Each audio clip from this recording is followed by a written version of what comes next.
Hello! Ang pag-aaralan natin ngayon ay Jeoka Nalcha Wayoil. Ulitin natin. Jeoka Nalcha Wayoil. Isa pa. Jeoka Nalcha Wayoil. Ang ibig sabihin niyan, Lesson 5, Petsa at Araw ng Linggo. So ano ba ang mga matututunan natin dito?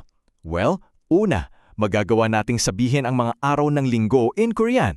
Pangalawa, matututo rin tayong magtanong at sumagot tungkol sa petsa. Game na? Simulan na natin!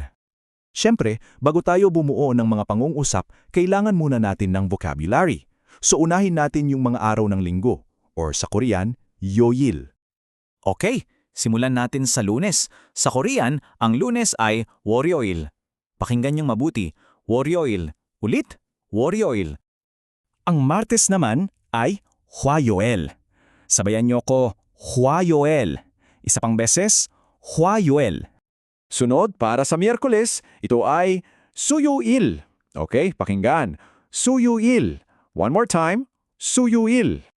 Para naman sa Huwebes, ang sasabihin natin ay Mokyoil. Subukan nyo, Mokyoil. Ulitin natin, Mokyoil. Biyernes na! Sa Korean, ito ay Kumyoil.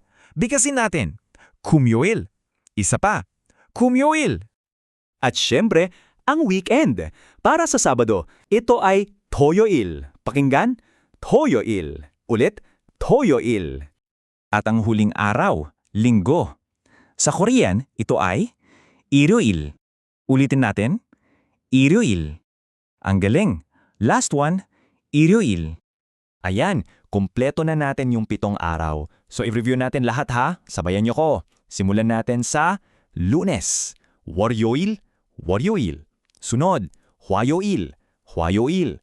Tapos, Suyoil, Suyoil. Mokyoil, Mokyoil. Kumyoil, Kumyoil. At yung weekend, Toyoil, Toyoil. At Iryoil, Iryoil. Perfect! Okay, meron pa tayong ilang related words na kailangan nating malaman. Unahin natin ang kahapon.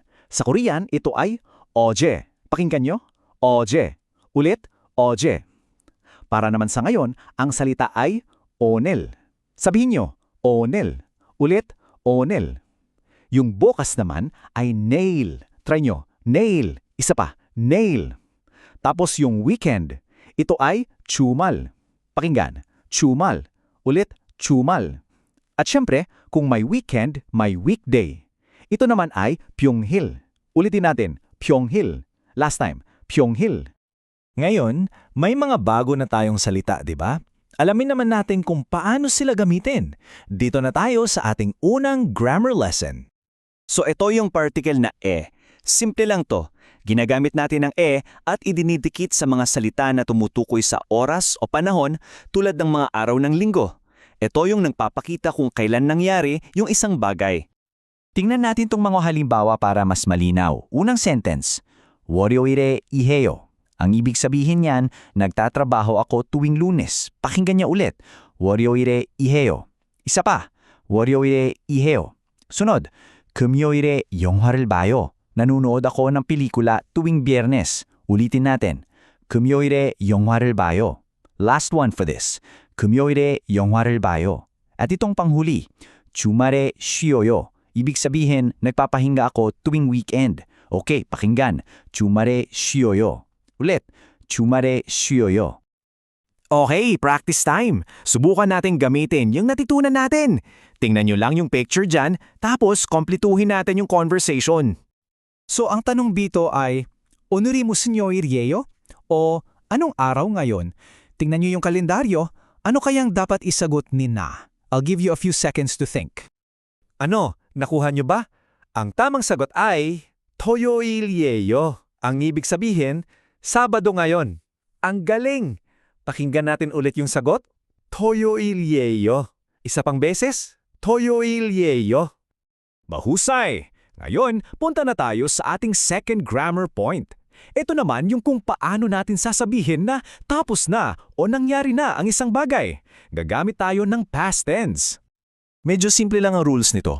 Kapag ang huling vowel ng verb ay a or o, ang idadagdag natin ay as. For example, yung tsada magiging chassoyo.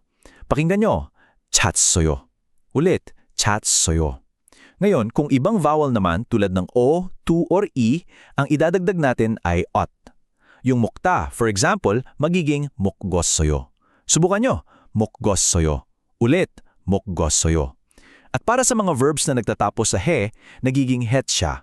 So yung irada ay magiging ihes어요. Pakinggan, ihes어요. Isa pa, ihes어요. Okay, gamitin natin sa pangungusap. Unang example, 작년에 한국에 왔어요. Pumunta ako sa Korea last year. Pakinggan nating mabuti. 작년에 한국에 왔어요. Ulit, 작년에 한국에 왔어요. Sunod, 어제 빵을 먹었어요. Ang ibig sabihin, kumain ako ng tinapay kahapon.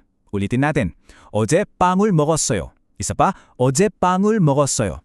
At yung huli, 지난주에 쇼핑했어요. Ito naman ay, nag-shopping ako last week. Okay, pakinggan. 지난주에 쇼핑했어요. Muli, 지난주에 쇼핑했어요. Wow, ang galing ninyo, ang bilis! So bago tayo maghiwalay, mag-review muna tayo ng mabilis para sigurado na tanda pa natin lahat ha? Sige, unang-una, paano mo itatanungin Korean yung anong araw ngayon? Tumpak, ang sasabihin mo ay, 오늘이 무슨 요일이에요? Basahin natin ulit. 오늘이 무슨 요일이에요? Okay, isa pa.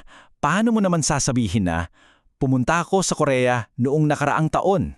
Magaling, ang sasabihin mo ay, 작년에 한국에 왔어요. Basahin natin ulit. 작년에 한국에 왔어요.